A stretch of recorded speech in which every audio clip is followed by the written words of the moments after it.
Now, before we get to dinner, we've got our incredible icon that's going to be joining us today. And he's known as Kenya's most decorated cyclist, the first African cyclist to sign with the European team, competed at World Champs and Commonwealth Games. He's been with us, one of the most humble athletes that I've had the chance of chatting to. And he is here this evening with his family to join us. But I'd like to call Kinjah up on stage to be our icon this evening. So please come and join us.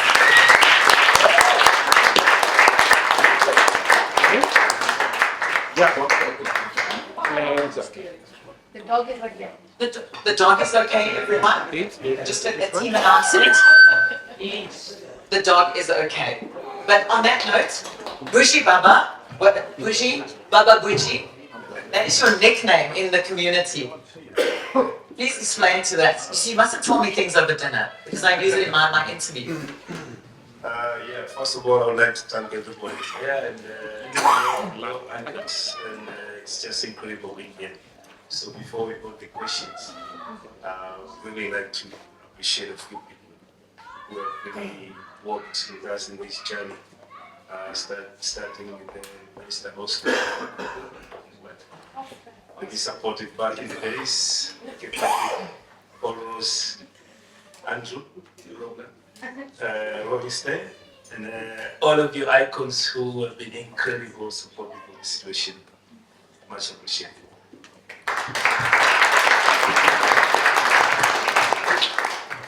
So we'll start, I do have to say that you said you've got a great sense of humor, and we're allowed to pick on a few people tonight. I have it on recording from our conversation last night. You never said anything was off the record when we had dinner together. There's nothing off the record when you chat to me. Let's start with the nickname from the kids in the community. Why do they call you that? Yeah, Buji, my son, is a popular character in the community. He's grown around bicycles, and he can pull a few wheels, which is not common in the villages. And he wins a few kids' races.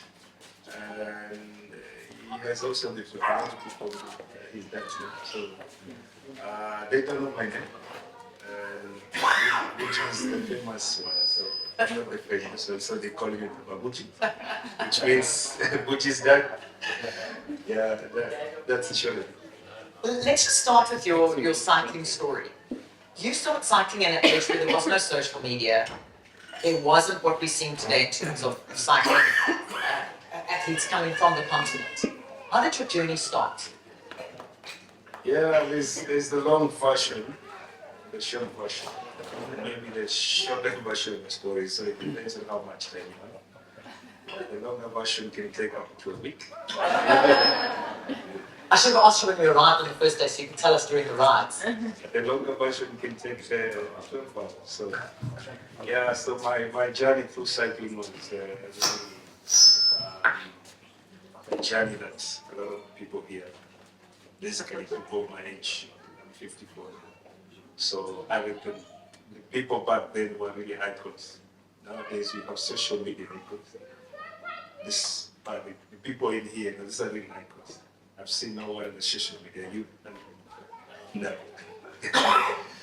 Yeah. So when I grew up in the coast, and when I grew up in the coast, the narrative was that the coast can be and I went to school there, and I was grateful. It was the days when the Brazilian footballers was, the kings of the game, and if you knew nothing about them, you were useless. But it was also the age of NBA. It's fantastic. Everybody was Michael Jordan on the beats. Those were our time. So there was no cycle, so zero. When I finished my high school, then I realized I had not much pocket money anymore.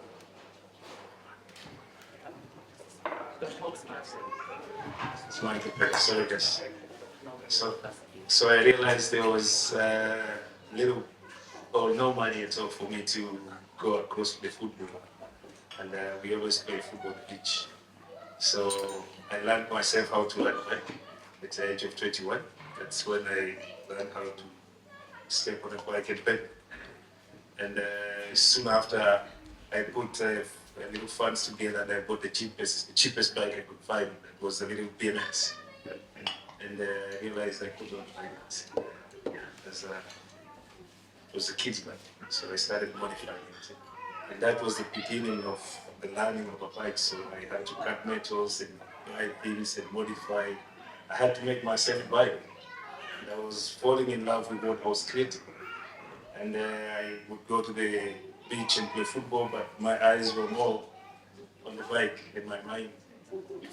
Because before the bike, then I would run for 17 kilometers to the beach. I would run back or hitchhike in the bus and run away from the conductor's side to get money on me. So you jump from the back door to the front door and go around with the conductor until when they almost catch you, you just jump off and keep running.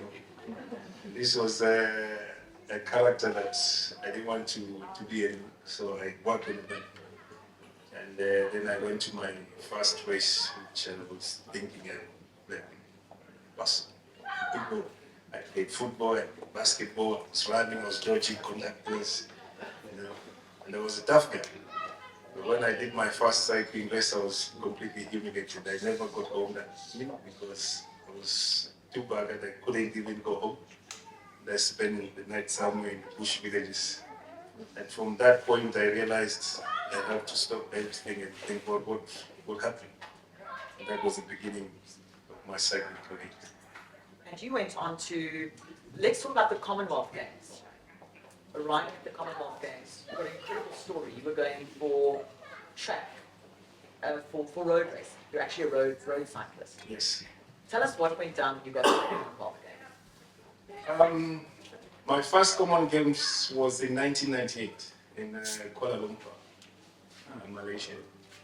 But before that, I had a stint of other games. I was actually in South Africa for African Championships before 1998. I was also in All African Games in Zimbabwe in 1995. After starting racing in 1994, that's when I started racing. And I joined the national team in 1995. And I was so determined that I didn't want to hear any stories. These tough guys. Like, if somebody told me that route is so hard, that's what I went for.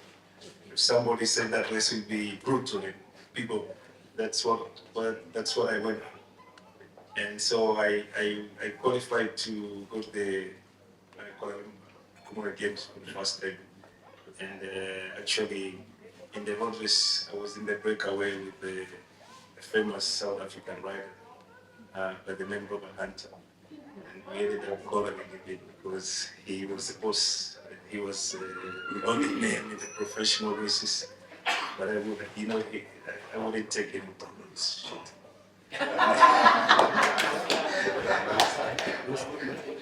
Yeah, I was the boss in my own right, and I knew I had come.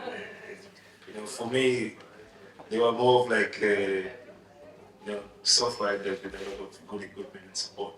And I was like, and the guy was nothing, so you don't bring your shit to me.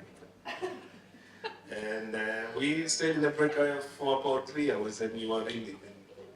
And I was accused of doing nothing. But who's the smart rider who goes in the race and does everything? Anyone? Yeah. No? Yeah. So that was my first Commonwealth Games in 1998, Kuala Lumpur. It was quite successful.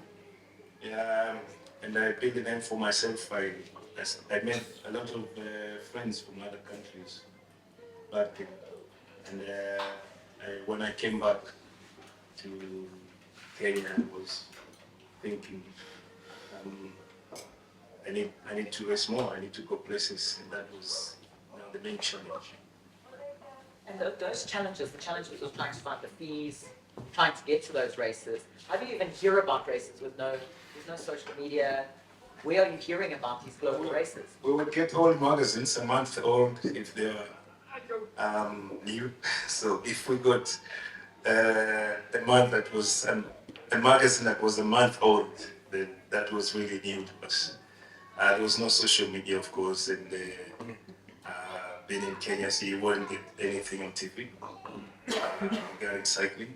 So anything we did was pure passion, as in you do it or you don't do it, it's up to you.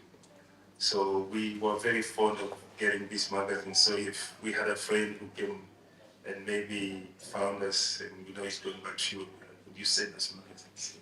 Things like this. So we got a lot of information from there, learning about other people and teams and races and in the Tour de France and big riders. It was the magazines that we relied on, but they were always outdated teams, so we had no things. And your friendship with Chris Froome, how did that start? Chris Froome was a character that was really special from the beginning, and actually I was introduced to him by his mother.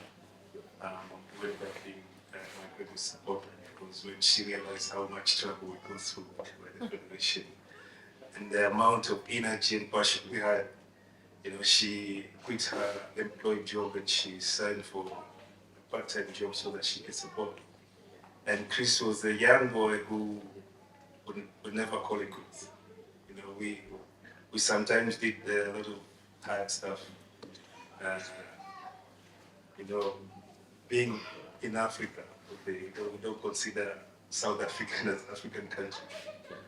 And we regard South Africa as even higher than Europe in some situations. And Chris Froome's dad was living in South Africa.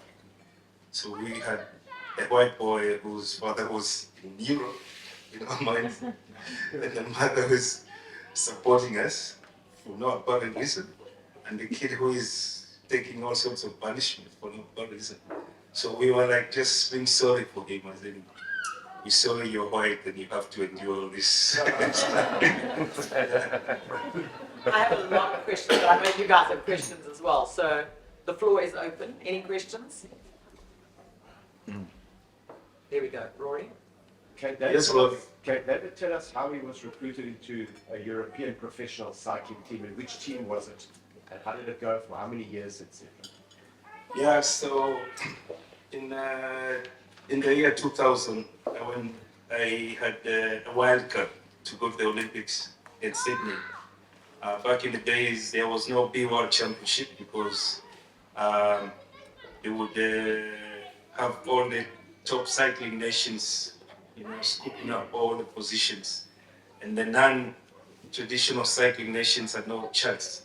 So the UCI had introduced the wildcards, and they would be on the lookout for special characters or characteristics of riders from non-traditional cycling nations.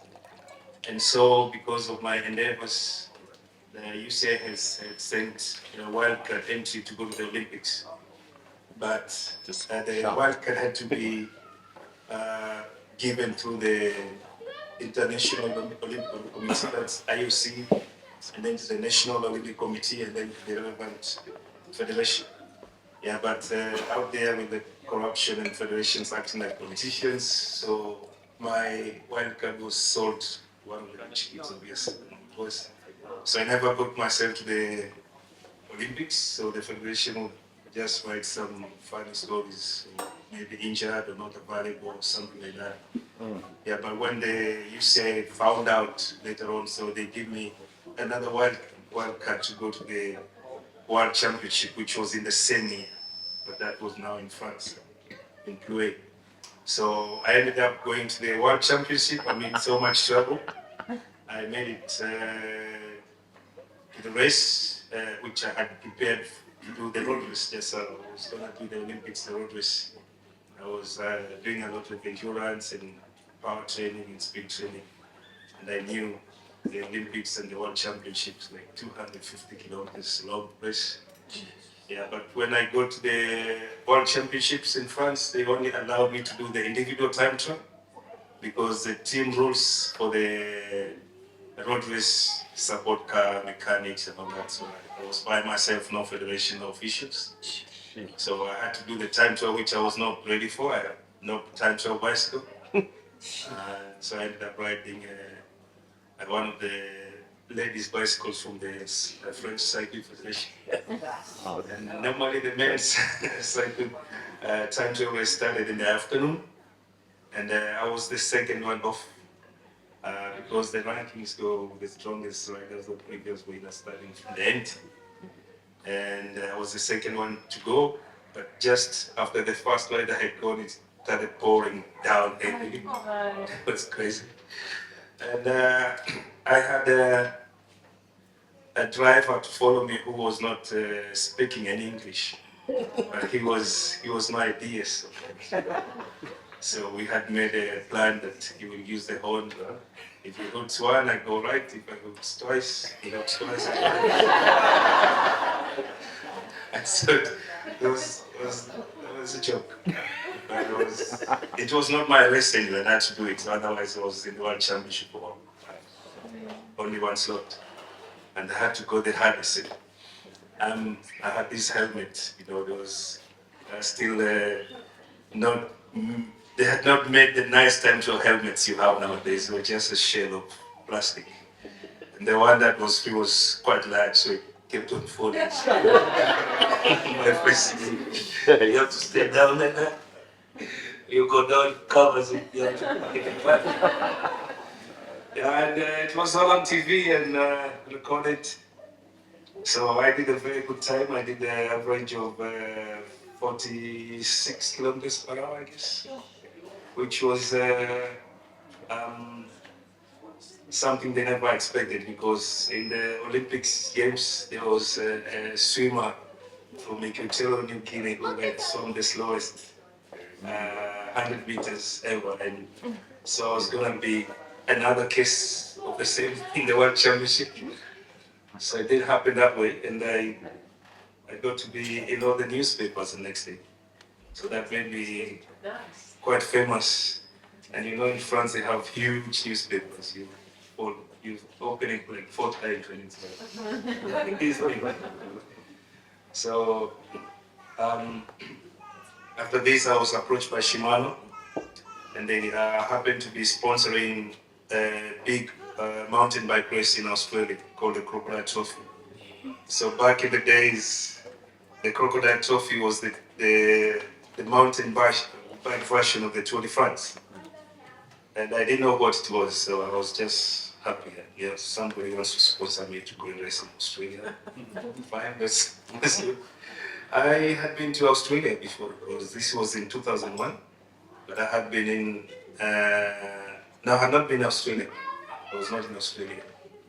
But I had been in some small mountain bike races. So I used to go to Mauritius also to do some mountain bike. I used to go there to visit friends, because when I was starting my cycling races, after 1995, I got to find out the president of Cycling Federation in Seychelles was actually somebody who visited Kenya a lot of times, and his wife was from Mombasa, and I had actually been in the same school with his son in Mombasa. So he made sure that every year I went to Seychelles to race in the Tour of Seychelles, and there I had met Mauritians, and the Mauritians always wanted to grab me to go and stay and race in Mauritius because there's nothing in Kenya, so like you're wasting your time there. And so I had made a name for myself going to Mauritius on a mountain bike. It was a hard day, with the rigid fork, and I used to train. We used to ride with this kind of bikes. We still do. In Mauritius, then in Kenya. So when I was told I'm gonna go and race in Australia in a mountain bike race, I was thinking something similar. I didn't know what Crocodile Trophy was. So I ended up being in Australia, first time ever, and I had nothing, just a small tiny bag, and I was locked up at the airport for 3 hours, being interrogated. They would just send me back. It was an awful time. Right in Australia. Yeah, but I had my confrontation with the guys, and finally they released me, and I refused to get out of the airport. So you have to find me out there in the car, So now I had developed this attitude. Australia, you know, it's not a place for me. They don't want me. And then the event turned out to be the same kind of time. The event they wanted, and it was 14 days long. No. And the shortest distance was what, 80 k's?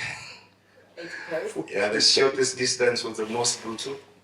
You know, just sand, so much sand that you cannot ride 1 meter. So it'd be a lot of walking or riding off on the grasses, you know, or just finding some jeep trails and you would have potholes covered in sand and you tumble. And the 80 kilometers will take you like 5 hours to finish or more. And the other stages were normally 150, 160, 180. And on stage 9, I stopped at one of the water points and I said, finished, no more, you know. But the people participating used to prepare the whole year. Or sometimes some people I realized had prepared for like 5 years to book this event. And they came in teams. And at this point when I was stopping and wanting to quit, I was still 5th overall. Having won 2 stages and the second in a few stages. Yeah, but then the stage 9 was completely brutal. My backside was completely buggered. I was riding on second ski. You know, I had like 2 signals at my backside. Yeah, it's a point where nothing matters anymore. And yeah, so when the organizers sent a message to Shimano, they said, your rider is quitting. And Shimano people were not happy, though they had spent a lot. They had actually donated a full container of bicycles to the Federation. For me to be there, I was let down. So they actually sent a chopper to bring supplies and medication because the farmlands up north in Australia, Queensland, that's, you know, they use helicopters. Some people live in interior, so crazy. And they persuaded me to go on, and I persevered. You know, I was that night on drip, 2 pints, and a lot of mineral tablets and stuff. So, and I had to go easy the next day. There was no vehicles to carry anymore. There were no buses. You know, so you had to continue, otherwise. So I finished the race. Actually, I won stage 11. Wow. And I was having fight with some of the top riders because, you know, you know, when you're faced with hardship, then you have to make decisions. Sometimes it's not the best. Yeah, but you're going to survival mode. But when I finished, there was a lot of follow-up with Shimano and other stories. I ended up being in the bike magazine, which was the biggest mountain bike magazine in Germany. I was featured in 9 pages. So there was a lot of visibility. And the organizer of the Crocodile Trophy happened to be also an agent for athletes going to professional teams. And so he hooked me up with the Italian team. I was not really interested because after the Crocodile Trophy, I was like, okay, done. Yeah. No more cycling, I just do my own thing. It's like signing a death warrant to go to the plane. 14 days of brutal, you know. You have here riding and you can get nice water points in 15 kilometers just because behind comes. It's only because of you. Normally, if you, the icons aren't here, there's just a few guys. So imagine having to do 100 kilometers to get your water point. There was hardly coming backs, anything like that. So you had to do things. There was people there with bicycles having cages all over the place. Like real what they calling graveling. So the real graveling was those days. Real gravity. Yeah. Yeah, but the team from Italy sent 3 Italians to visit Kenya, but basically to find out if I could ride the road bike. And I had a friend who was now doing the faxing and communicating with the team. And he told me, these guys are basically coming here to try and see if you can ride a bike. This is what they're gonna report back to the boss. So if you want a job in the cycling team, you have to show these guys what you are. So I suggested there's no easy riding for these guys. They come here, we put them on the bicycles from the airport, we drive hard. I said, nah. When I go to Italy, then it might be the same. So yeah, they came, and the first day on the road, we had a 120-kilometer warm-up, and then we would take the route which goes down to Lake Magadi for 30 kilometers down and back 30 kilometers up, and that was going to be brutal. They died. We did not do them justice. We suffered. We've done nasty things in the past.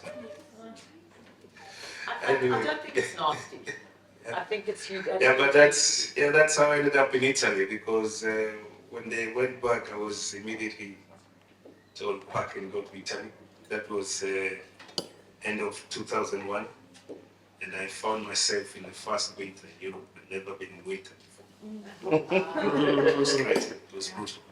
Yeah, but that's how I ended up in the team. The team was called Index Alexia Aluminium. It was the team that had won the Giro d'Italia in 2000. It won the Giro d'Italia in 2002, actually, with the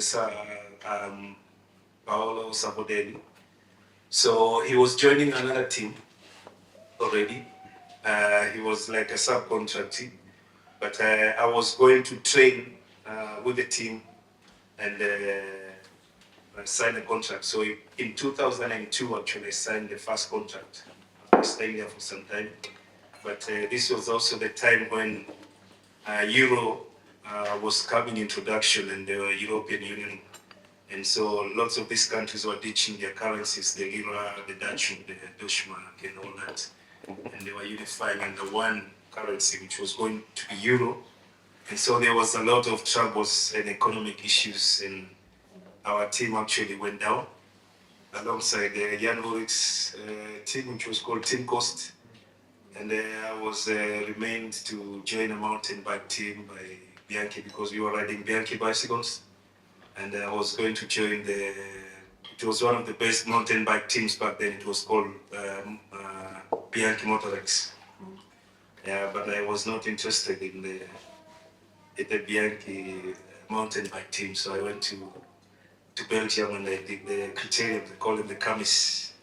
And after that I went to Holland, I did Morris's, and I stayed there until mid 2003. And then that's when I met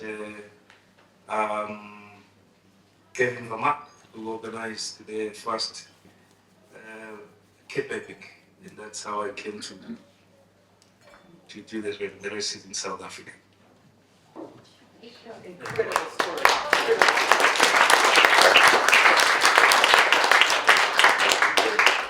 Do we have any more questions? I have one.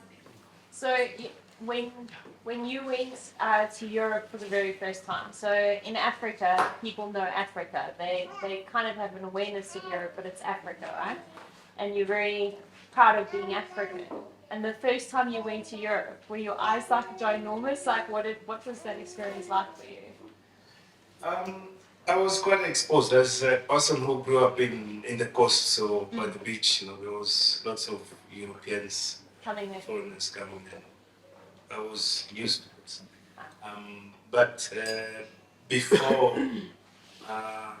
going to Italy, I had been through these countries, I had been to other countries which look like Europeans. I had been to South Africa a few times, to Mauritius, which is also European. Some places in Mauritius look like European countries. And so it wasn't anything nasty. And I had actually I always had people supporting me. I had good friends, and especially places like Belgium where you find nice people speaking both English and their native languages, and like Italy where I had to learn myself Italian, yeah, so that I can at least ask for my child.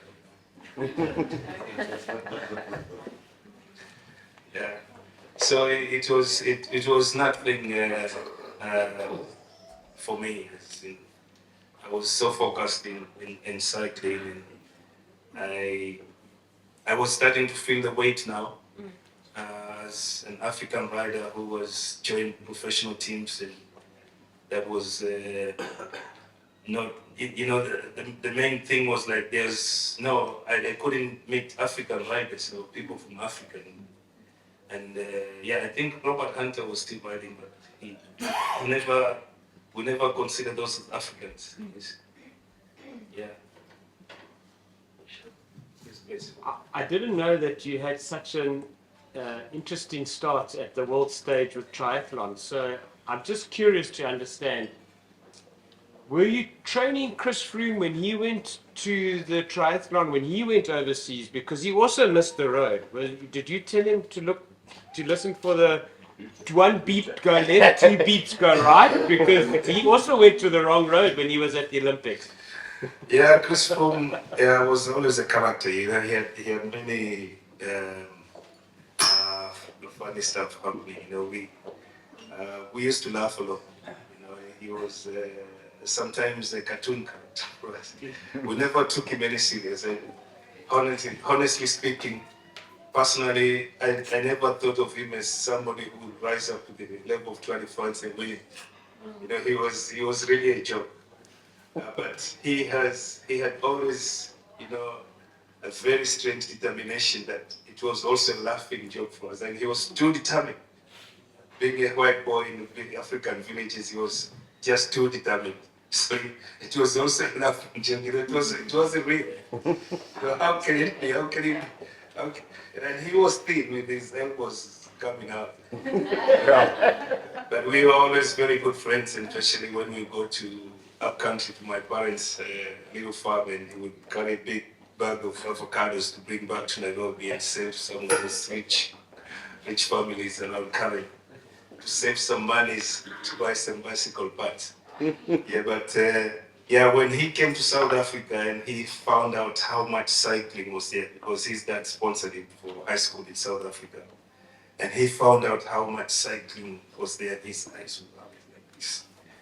And he would come back immediately, they closed the school, and his determination was to go and win the next school race or junior championship. And he was training so serious and doing everything he can to be that boy who's winning the races.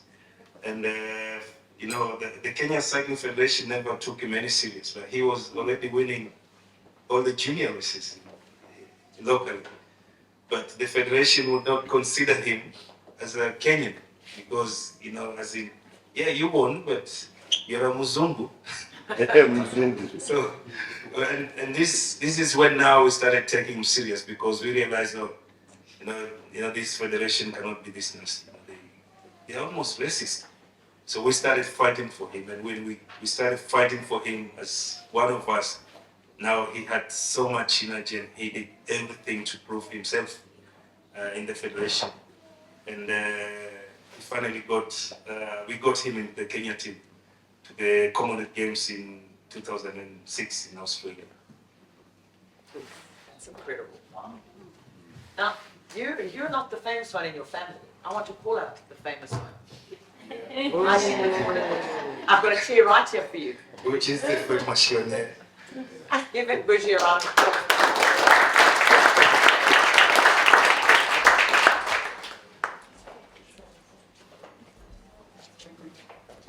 Bougie, did you know your dad was so big as a cyclist? Yeah, of course. And that's where your love for cycling comes from? Yeah. But we saw on your dad's Instagram because we were stalking your dad yesterday, her and I. You like motocross as well. I saw photos of you at 4 or 5 on motocross bikes, doing tricks and things. Yeah, when I first started, I had this small motorbike which I was given by some friends. So I used to train on it to like improve my mountain biking skills, and then they gave me one permanently. So I started riding that more than my bike. So I got a lot of skills from riding my motorbike. Yeah, And is your dad your coach? yeah. And does he are you part of the Simbas club, cycling club initiative together? Is Bushi there as well? Yeah, this boy has been born around bikes, so I think that's the only things he's been seeing all his life. Because our house is basically garage everything.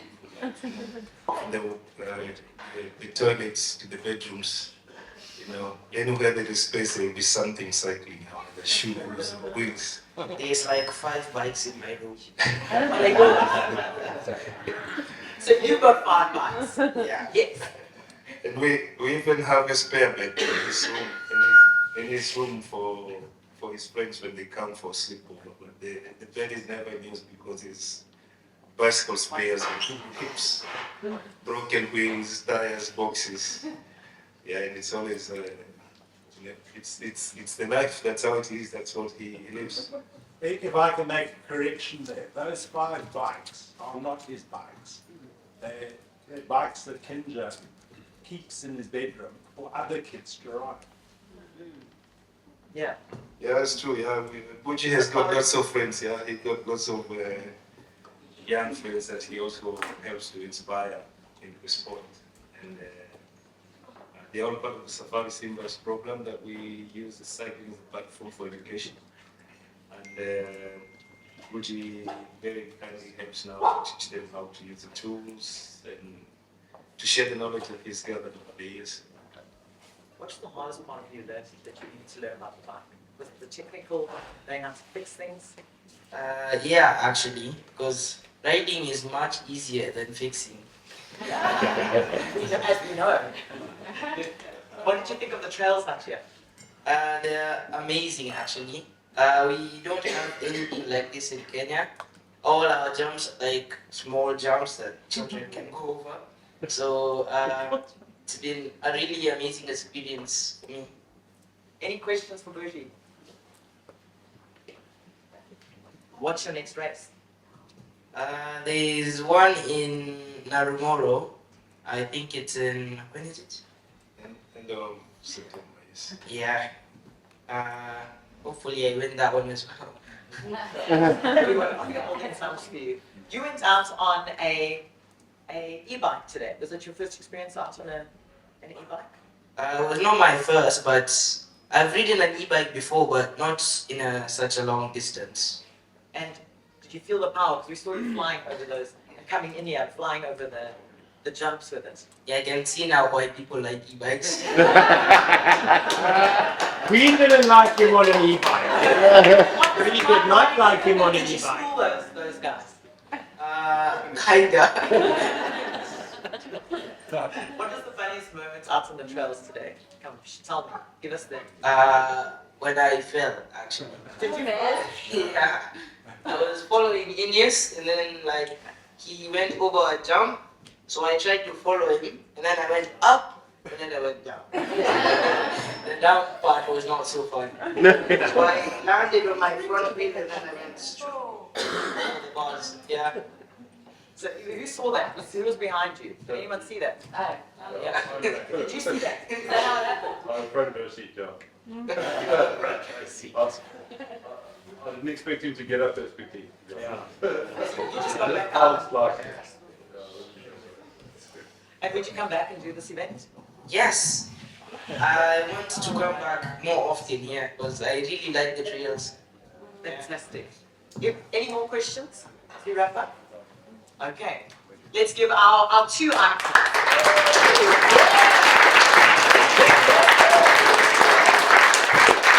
Thank you, everybody. It's been amazing time. Your icons. thanks.